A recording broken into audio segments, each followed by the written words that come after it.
nasa gilid ng ano niya. Yan, may palikpik siya, no.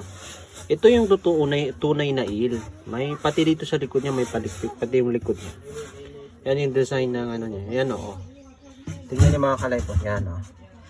Yung ano kasi, yung bagong invasive species ng eel sa atin na yellow, wala, parang patulis lang dito na walang palikpik.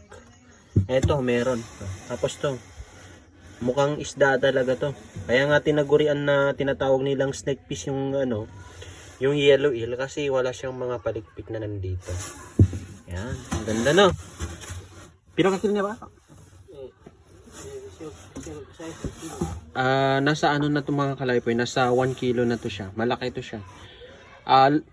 Ano to mga kalaypoy, hindi siya ano, wild talaga to na lumaki dyan sa may mga ano, ligawasan Mars. Hindi siya, inalagaan sa pispan. Yan. Galing no?